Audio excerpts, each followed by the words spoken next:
Ini laporan polis yang kami buat pagi tadi. Dua laporan polis yang kami dah buat. Ini laporan polis kedua. Dia kosongkan dalam masa waktu malam saja. Saya tengah bercuti nak merayakan hari Lebaran. Mereka kosongkan saya tempat. Bila saya tengok tempat saya sedih lah. Kan? Saya semua saya kat sini. Saya balik nak menyambut Lebaran.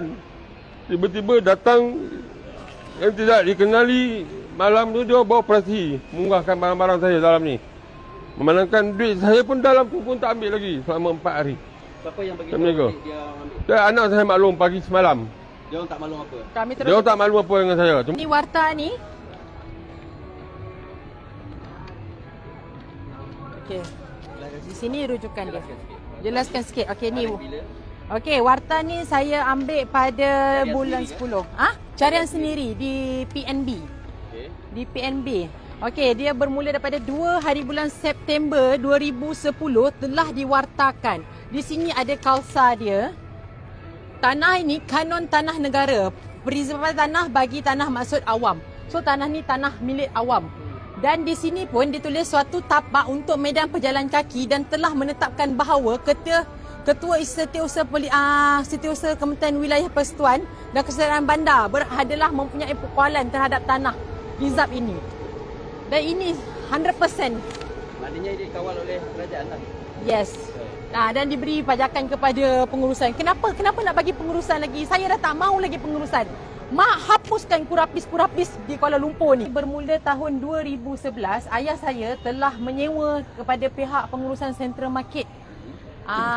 Menyewa kios lah dengan pihak Central Market daripada tahun 2011 sehingga kini.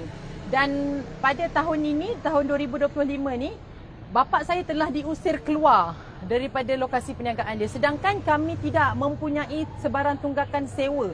Tidak pernah culus untuk membayar. Dan waktu PKP pun kami stay membayar bayaran sewa kami.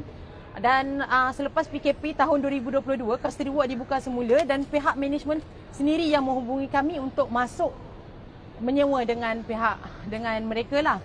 Dan pada hari ini mereka membuang kami. Ini adalah diskriminasi, penindasan buat kami peniaga asal di sini. Saya mohon pihak Menteri Wilayah, kan, Datuk Bandar dan PMX kita, kalau wish thing you nak menghapuskan kartel, that's one is kartel. Yang untung tiap-tiap bulan, yang ambil keuntungan tiap-tiap bulan. Yang kita tahu, ini dipajak. Dan saya pun ada cek di bahagian persastaan, tanah ini, tanah kerajaan yang telah dipajak kepada Central Market. Dan tempoh pajakan dia saya tak pastilah berapa tahun. Ini yang saya minta pihak Menteri Wilayah ambil balik dan mengelola sendiri dan menguruskan sendiri, beri terus kepada peniaga-peniaga yang ingin berniaga di lokasi. Dia nak buang kita seperti anjing kurak. Barang kami pun telah dibuang. Kami pun tak tahu di mana. Dalam tu kerugian kami banyak, berpuluh ribu ringgit. Sebab kita dah memang tak ada tempat lain. Di mana lagi kami nak jejak? Takkanlah kita nak turun daripada bawah balik. Takkanlah kami nak duduk di lorong-lorong tikus lagi. Sampai bila? Sampai bila? Siapa yang nak dengar suara kami? Dan kami mohon kerajaan hari ini membantu kami, kerajaan baru, bersihkan daripada, sifakan tempat ni daripada rasuah. Saya rasa mungkin ada rasuah di dalam kawasan ini. Saya yang paling lama dalam berniaga dekat sini. Ada Bumi Putera lagi tak? Ada lain-lain Bumi Putera tapi taklah seramai. Mana yang lama dibuang. Yang bukan dibuang, maksudnya dia dah habis kontrak dan tidak disambungkan kontrak lagi lah. Jadi saya ni, saya berniaga dah bertahun, saya dah umur dah macam ni, tak tahu nak pergi ke mana. Itu saya terpaksa duduk sebab dalam tak kerja pun mungkin dah, siapa boleh terima dah umur dah 60. Saya kena teruskan mencari rezeki di tempat yang sebab saya pun hanya jual air balang je dengan air kelapa. Anak Cina anak saya, anak Hindu anak saya, anak Melayu anak saya, kan. Jadi kalau kita dibuang, tak ada lah anak Melayu dekat sini. Sekarang yang ada anak dia je lah yang mengurus kawasan ni. Ni jalan Angka Seriwak ni daripada bapa turun ke anak.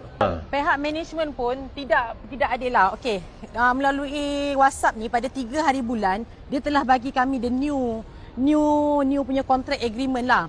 Dan pada 20 dari start daripada 1 bulan 10 2024 sehingga 30 bulan 9 2025. Dan tiba-tiba pada 26 hari bulan 9 2024 mereka keluarkan non renewal of tenancy for the kiosk KW04 dan KW50.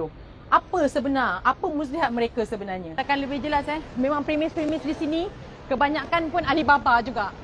Yang kita tahu owner Melayu tapi Bangla yang duduk. Yang ni clear Ini gerai yang pertama. Ini gerai 04. Ni KW04. Kedai air jus kami telah clear.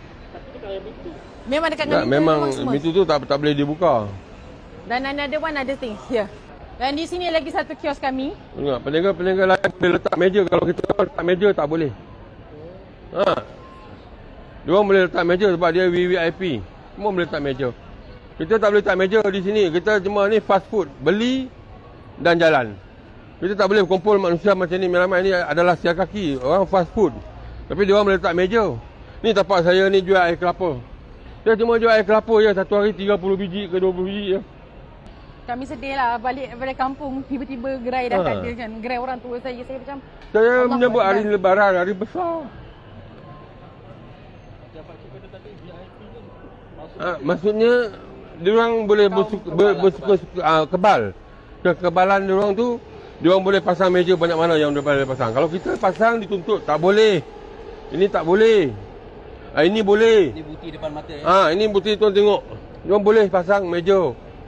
Actually di bawah kalau ada satu pegawai yang hari tu saya jumpa waktu hari cuci-cuci pada tahun 2024 pada bulan 9.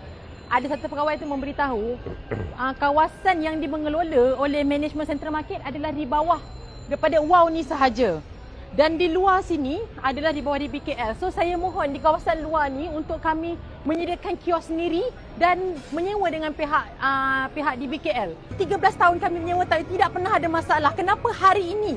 Kenapa sekarang ini mereka sanggup melakukan ini?